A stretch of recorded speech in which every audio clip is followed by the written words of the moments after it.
Welcome back to our Daily Bread. I'm Sam, and I will be taking you through a 365-day plan from Genesis to Revelation. Today I will be reading from Leviticus chapters 11, 12, and 13. If you would like to follow along, I will be reading from the ESV translation. Chapter 11. And the Lord spoke to Moses and Aaron, saying to them, Speak to the people of Israel, saying, These are the living things that you may eat among all the animals that are on the earth. Whatever parts the hoof and is cloven-footed, and chews the cud, among the animals you may eat. Nevertheless, among those that chew the cud or part the hoof, you shall not eat these. The camel, because it chews the cud, but does not part the hoof, it's unclean to you. And the rock badger, because it chews the cud, but does not part the hoof, is unclean to you. And the hare, because it chews the cud, but does not part the hoof, is unclean to you. And the pig, because it parts the hoof, and is cloven-footed, but does not chew the cud, is unclean to you. You shall not eat any of their flesh, and you shall not touch their carcasses. They are unclean to you. These you may eat, of all that are in the waters, everything in the waters that has fins and scales, whether in the seas or in the rivers, you may eat. But anything in the seas or the rivers that does not have fins and scales, of the swarming creatures in the waters, and of the living creatures that are in the waters, is detestable to you. You shall regard them as detestable. You shall not eat any of their flesh, and you shall detest their carcasses. Everything in the waters that does not have fins and scales is detestable to you. And these you shall detest among the birds. They shall not be eaten.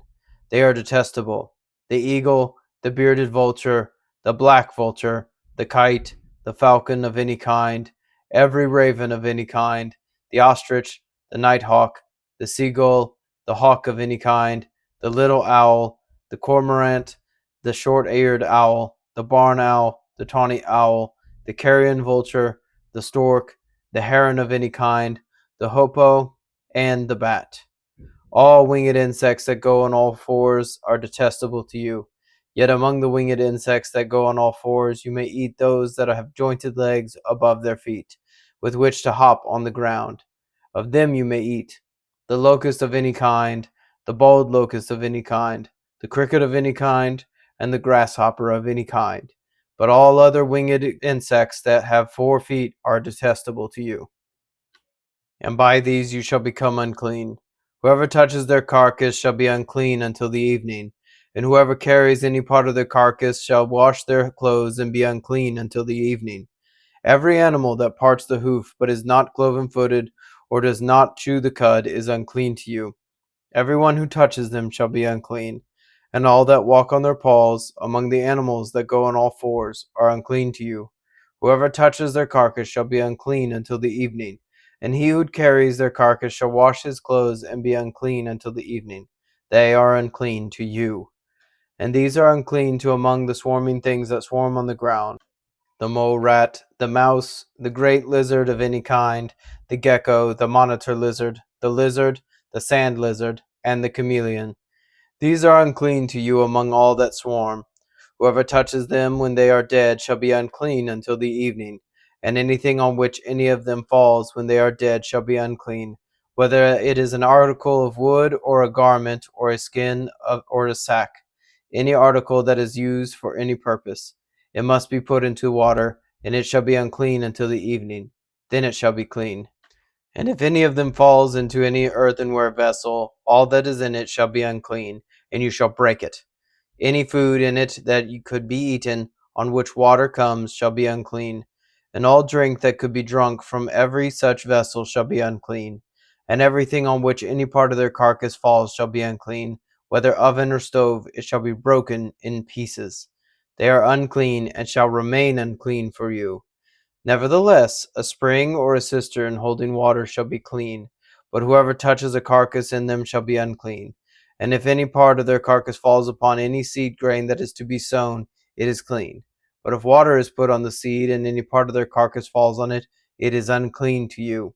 And if any animal which you may eat dies, whoever touches its carcass shall be unclean until the evening. And whoever eats of its carcass shall wash his clothes and be unclean until the evening. And whoever carries the carcass shall wash his clothes and be unclean until the evening. Every swarming thing that swarms on the ground is detestable. It shall not be eaten. Whatever goes on its belly, and whatever goes on all fours, whatever has many feet, any swarming thing that swarms on the ground, you shall not eat, for they are detestable. You shall not make yourselves detestable with any swarming thing that swarms, and you shall not defile yourselves with them, and become unclean from them. For I am the Lord your God. Consecrate yourselves therefore, and be holy, for I am holy. You shall not defile yourselves with any swarming thing that crawls on the ground, for I am the Lord who brought you up out of the land of Egypt to be your God. You shall therefore be holy, for I am holy. This is the law about beast and bird, and every living thing that moves through the waters, and every creature that swarms on the ground, to make a distinction between the unclean and the clean, and between the living creature that may be eaten and the living creature that may not be eaten. Chapter 12. The Lord spoke to Moses, saying, Speak to the people of Israel, saying, If a woman conceives and bears a male child, then she shall be unclean 7 days. As at the time of her menstruation, she shall be unclean. And on the 8th day the flesh of his foreskin shall be circumcised. Then she shall continue for 33 days in the blood of her purifying. She shall not touch anything holy, nor come into the sanctuary, until the days of her purifying are completed. But if she bears a female child, then she shall be unclean 2 weeks, as in her menstruation. And she shall continue in the blood of her purifying for 66 days. And when the days of her purifying are completed, whether for a son or for a daughter, she shall bring to the priest at the entrance of the tent of meeting a lamb of a year old for burnt offering, and a pigeon or a turtle dove for a sin offering. And he shall offer it before the Lord and make atonement for her. Then she shall be clean from the flow of her blood. This is the law for her who bears a child, either male or female. And if she cannot afford a lamb, then she shall take 2 turtle doves or 2 pigeons, one for a burnt offering and the other for a sin offering. And the priest shall make atonement for her, and she shall be clean. Chapter 13. The Lord spoke to Moses and Aaron, saying, When a person has on the skin of his body a swelling or an eruption or a spot, and it turns into a case of leprous disease on the skin of his body, then he shall be brought to Aaron the priest, or to one of his sons the priests, and the priest shall examine the diseased area on the skin of his body. And if the hair of the diseased area has turned white, and the disease appears to be deeper than the skin of his body, it is a case of leprous disease. When the priest has examined him, he shall pronounce him unclean.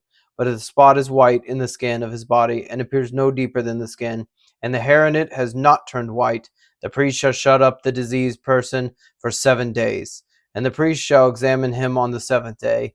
And if in his eyes the disease is checked, and the disease has not spread in the skin, then the priest shall shut him up for another 7 days. And the priest shall examine him again on the 7th day. And if the diseased area has faded, and the disease has not spread in the skin, then the priest shall announce him clean. It is only an eruption, and he shall wash his clothes and be clean. But if the eruption spreads in the skin after he has shown himself to the priest for his cleansing, he shall appear again before the priest. And the priest shall look, and if the eruption has spread in the skin, then the priest shall pronounce him unclean. It is a leprous disease. When a man is afflicted with a leprous disease, he shall be brought to the priest, and the priest shall look. And if there is a white swelling in the skin that has turned the hair white, and there is raw flesh in the swelling, it is a chronic leprous disease in the skin of his body, and the priest shall pronounce him unclean. He shall not shut him up, for he is unclean. And if the leprous disease breaks out in the skin, so that the leprous disease covers all the skin of the diseased person, from head to foot, as so far as a priest can see, then the priest shall look, and if the leprous disease has covered all his body, he shall pronounce him clean of the disease. It has all turned white, and he is clean.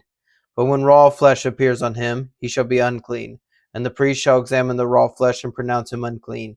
Raw flesh is unclean, for it is a leprous disease. But if the raw flesh recovers and turns white again, then he shall come to the priest. And the priest shall examine him. And if the disease has turned white, then the priest shall pronounce the diseased person clean. He is clean. If there is in the skin of one's body a boil, and it heals, and in the place of the boil there comes a white swelling or a reddish-white spot, then it shall be shown to the priest. And the priest shall look, and if it appears deeper than the skin, and its hair has turned white, then the priest shall pronounce him unclean. It is a case of leprous disease that is broken out in the boil. But if the priest examines it, and there is no white hair in it, and it is not deeper than the skin, but has faded, then the priest shall shut him up for 7 days. And if it spreads in the skin, then the priest shall pronounce him unclean. It is a disease.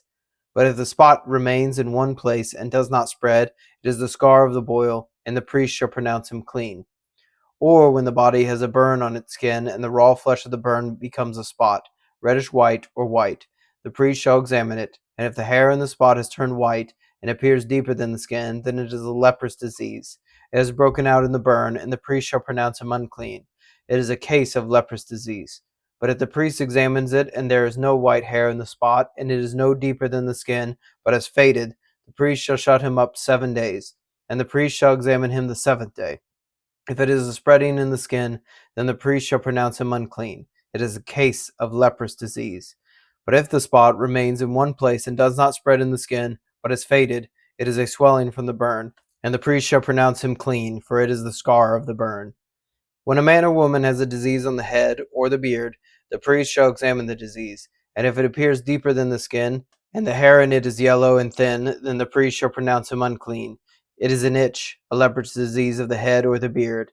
And if the priest examines the itching disease, and it appears no deeper than the skin, and there is no black hair in it, then the priest shall shut up the person with the itching disease for 7 days. And on the seventh day the priest shall examine the disease. If the itch has not spread, and there is no yellow hair, and the itch appears to be no deeper than the skin, then he shall shave himself, but the itch he shall not shave. And the priest shall shut up the person with the itching disease for another 7 days. And on the seventh day the priest shall examine the itch, and if the itch has not spread in the skin, and it appears to be no deeper than the skin, then the priest shall pronounce him clean. And he shall wash his clothes and be clean. But if the itch spreads on the skin after his cleansing, then the priest shall examine him, and if the itch has spread in the skin, the priest need not seek for the yellow hair, he is unclean. But if in his eyes the itch is unchanged, and black hair has grown in it, the itch is healed and is clean, and the priest shall pronounce him clean.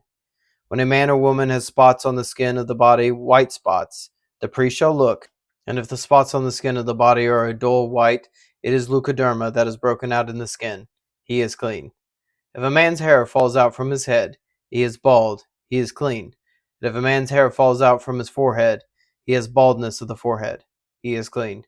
But if there is on the bald head or the bald forehead a reddish white diseased area, it is a leprous disease breaking out on his bald head or his bald forehead.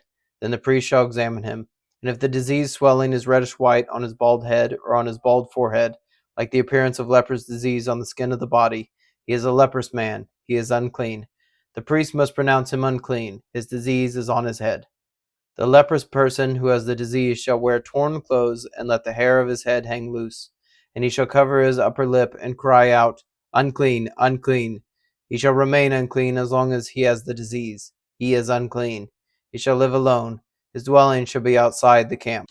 When there is a case of leprous disease in a garment, whether a woolen garment or a linen garment, in warp or woof or linen or wool, or in a skin or anything made out of skin, if the disease is greenish or reddish in the garment, or in the skin, or in the warp or the woof, or in any article made of skin, it is a case of leprous disease, and it shall be shown to the priest.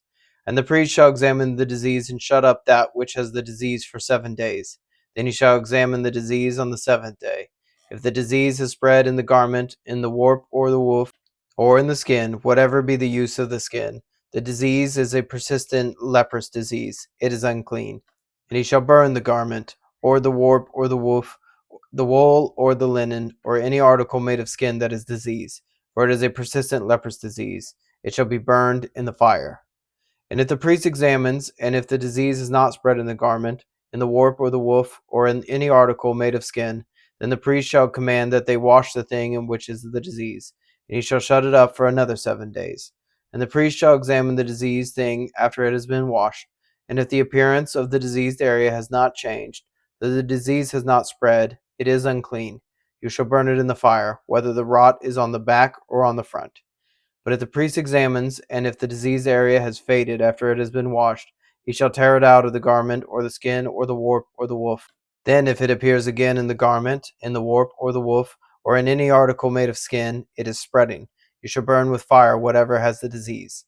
But the garment, or the warp, or the woof, or any article made of skin from which the disease departs when you have washed it, shall be washed a second time, and be clean. This is the law for a case of leprous disease in a garment of wool or linen, either in the warp or the woof, or in any article made of skin, to determine whether it is clean or unclean. Thank you for joining me today in our Bible reading. You can find us on Substack and YouTube at Up+Out Show, or Our Daily Bread, wherever you get your podcasts. Please consider subscribing. If you enjoyed this reading today, please like and share. If you have any thoughts about the verses read, please leave a comment. Thank you, and have a blessed day.